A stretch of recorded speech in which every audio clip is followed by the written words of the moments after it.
Allá por 1793, en Francia, el barón de Batz, que en realidad era un agente monárquico, que deseaba provocar la caída de todos los políticos republicanos y de la Francia republicana, ideó un plan para desacreditar a algunos de ellos. Y consiguió a dos tipos bastante pajarones, que eran François Chabot, un monje del que hablamos hace algunos días, y un amiguete de François, que era un político bastante destacado, llamado Fabre de Glantine. Y los hizo picar en una especie de negociado que consistía en comprar acciones de la Compañía de Indias, hacerlas bajar, mejor dicho, hacer bajar primero las acciones, comprarlas después y luego venderlas.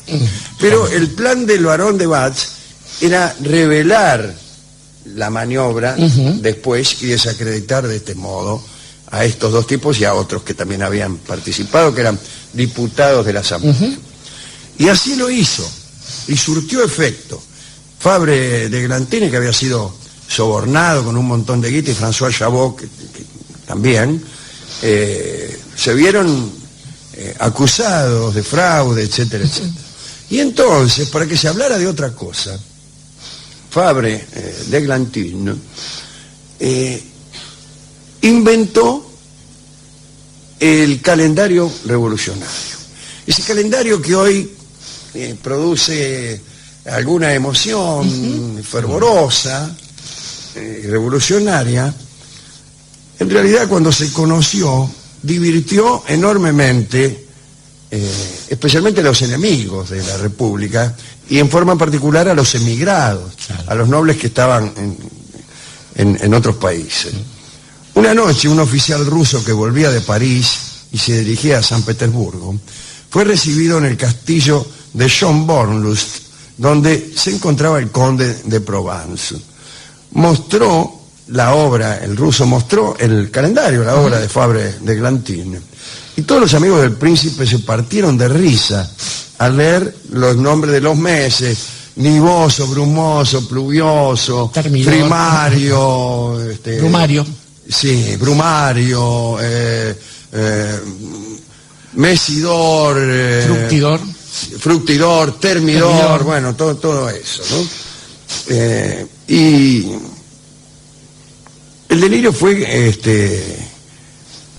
cuando leyeron los nombres que Fabre había elegido para reemplazar, no al nombre de los meses, sino a los santos y a las santas del calendario gregoriano. Enamorado de la naturaleza, de Glantine, que era poeta además, se había complacido escribiendo para cada día el nombre de un animal doméstico, o de un fruto, o de un instrumento de arar. Así, a los nombres Jean, Pierre, Paul, Nicolás, Adrien, lo reemplazó por nombres tales como el chancho, el burro, la naranja, el tomate. El coq. Sí, bueno. ¿Hoy qué día es? Hoy es el día del chancho. Muy entusiasmada, Madame Balbi, que estaba allí, hemos hablado de ella, pero no en este episodio, estaba, como he dicho, en el castillo de Schönbornlust. Deseó quedarse con el calendario que había traído el ruso. Ay, dice, yo me lo quiero quedar. Pero el joven ruso se excusó diciendo que debía llevárselo a la propia emperatriz Catalina. Entonces Madame Balbi se dirigió al conde de Provenza y le dijo: ¿sabéis lo que me causaría gran placer? ¿Qué? Dijo el conde, que estaba como pava de lata. Que me copiarais el calendario. Dice, pero nuestro invitado se va mañana y creo que en una noche tenéis tiempo de darme esa prueba de amor, dijo Madame Balbi, y así el conde se pasó toda la noche copiando de su propia mano el calendario republicano. Ahora, muy bien, además de este calendario, o mejor dicho, este calendario formaba parte de una campaña que había empezado Fabre contra la religión católica, que consistía en descristianizarlo todo y reemplazarlo por una especie de culto de la razón. Consiguieron, por ejemplo, que Notre Dame de París fuera desbautizada y llamada oficialmente el Templo de la Razón. E inauguraron este culto y este templo el 20 del Brumario, o sea, el 10 de noviembre de 1793. Se había construido dentro de la nave un pequeño templo de arquitectura sencilla y majestuosa, según decían. En su fachada, en la del templito chiquito, el templete, se leía a la filosofía. En la entrada, para reemplazar a los santos, esos viejos ídolos los llamaban, ¿no? Se habían dispuesto bustos de Rousseau, de Voltaire, de Helvétius y de otros filósofos. El altar estaba elevado sobre una montaña que recordaba la de Jerusalén, y sobre una roca brillaba la antorcha de la verdad. Bueno, empezó el bailongo, entró un cortejo a las 10 de la mañana, entre dos hileras de muchachas vestidas de blanco, con la cabeza ceñida por una corona de roble. La diosa Razón sonreía a la multitud, una chica. Y para este papel, Fabre había elegido a una de sus amantes, Mademoiselle Méliard, que era cantante en la ópera. Bueno, era una extraña elección, ¿no? Porque la joven y muy hermosa muchacha llevaba la vida más excéntrica e irracional que se pudiera imaginar. Compartía su corazón entre varios amantes, etc. Decía, cito a Mademoiselle Méliard: mi sueño ha sido siempre el ser colmada. ¿Cómo me gusta esa frase? Lindo. Por aquí, Mademoiselle. Su agitada vida estuvo repleta de extrañas aventuras. Citaré una para dar idea de lo singular que era esta chica. Le gustaba pasearse con trajes masculinos. Un día, vestida así en pleno bosque de Boulogne, vio que un oficial insultaba a una paseante, y la joven, me refiero a Mademoiselle Méliard, que estaba vestida de hombre, enseguida le encajó un rebencazo al tipo. El hombre enfurecido reclamó una reparación por las armas, y al día siguiente tuvieron un duelo a pistola. Y la cantante hirió a su adversario y se desabrochó e hizo salir sus desnudos senos. Y le dijo al tipo: ved quién os ha derrotado, soy una mujer. Muero contento, dijo el tipo, claro. Avergonzado, sin embargo, el oficial subió a su carroza y se marchó inmediatamente a esconderse por ahí. Bueno, es esta señorita a la que Fabre había elegido para personificar a la divinidad que la República proponía para Francia. Hizo su entrada en Notre Dame, gravemente sentada sobre un trono que llevaban 4 hombres disfrazados de druidas.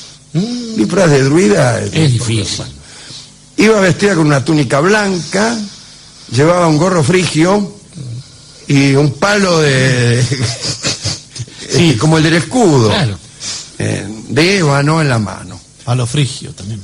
Cuando llegó al pie de la montaña, aquella montaña, aquella roca que simbolizaba la razón, todos los asistentes entonaron el himno a la razón, del que María Chenier había escrito la letra sobre una música de Gossec.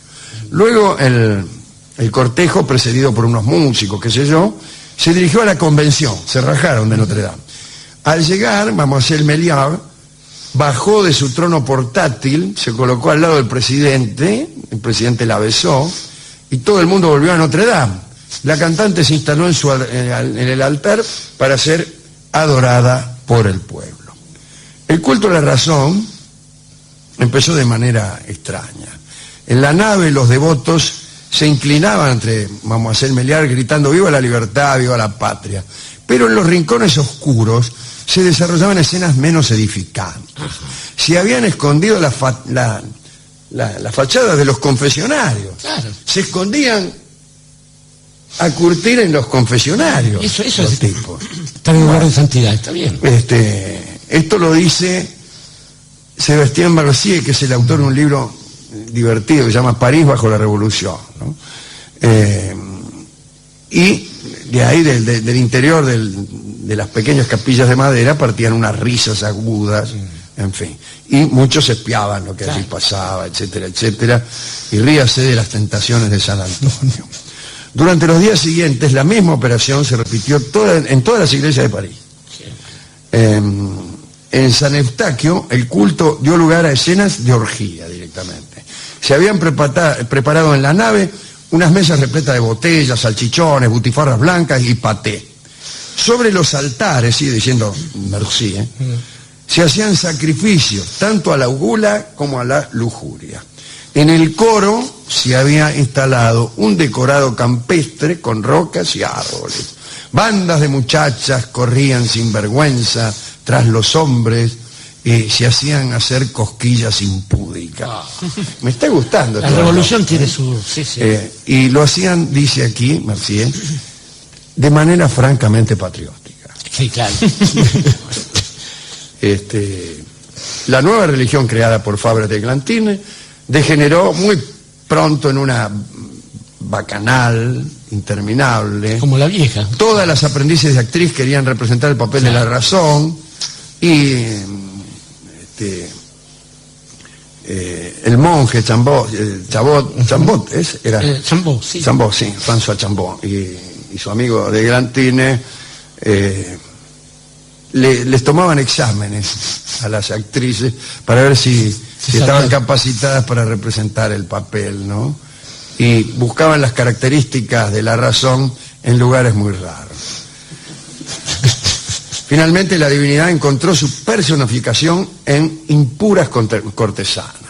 Reinó en los tabernáculos rodeada de artilleros que servían de sumos sacerdotes, tuvo cortejos de bacantes que seguían por las calles con un paso inseguro, probablemente por el vino, la carroza llena de músicos ciegos, en otras carrozas había un Hércules de opereta con armaduras de cartón y París se convirtió en la ciudad de las mascaradas. Pero terminó enseguida.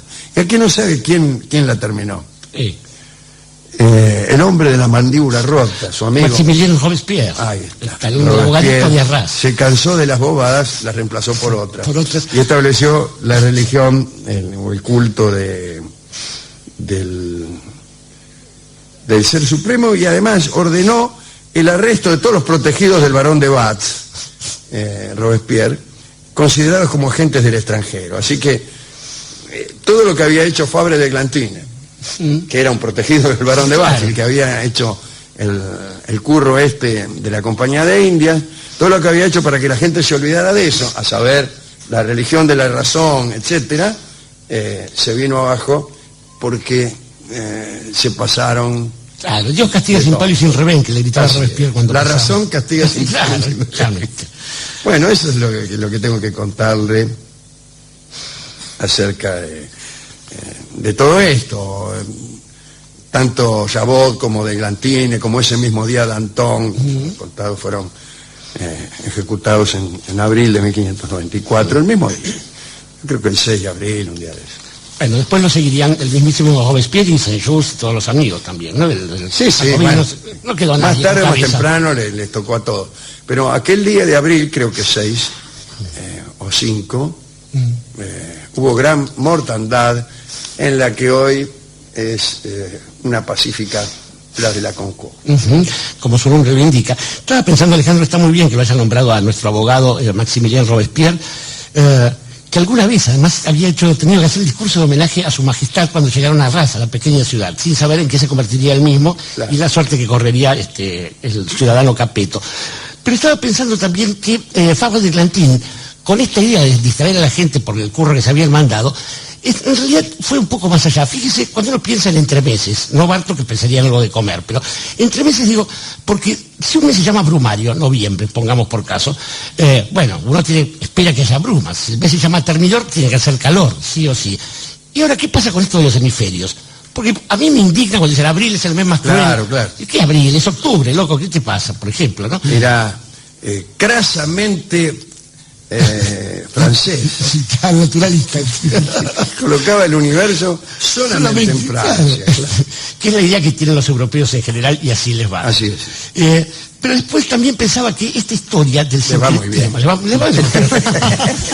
Debe 4 siglos de estado de bienestar y después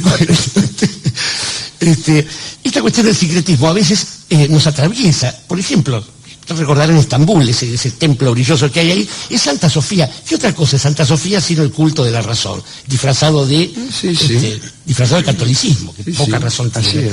Y estaba pensando en la chica esta, Mademoiselle Méliès, que por supuesto tendría las costumbres que debe tener toda muchacha de su profesión, y por qué no dedicárselo este segmento también a Goya, que nos contó que el sueño de la razón engendra monstruos como los tipos que le rondaban alrededor. Lo único que me crea un poco de confusión, Alejandro, es qué pasaría así en los momentos en que no se fornicaba en los confesionarios con los nuevos sacerdotes, porque al tratarse del ejercicio, del culto de la razón, es realmente difícil pensar que el diálogo tenga otra consecuencia que no sea la de la duda.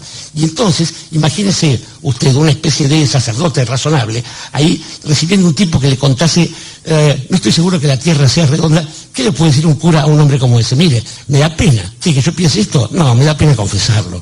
Y me da pena confesarlo, es el tango que en la interpretación de nuestro guitarrista oficial, el señor Juanjo Domínguez, hemos de oír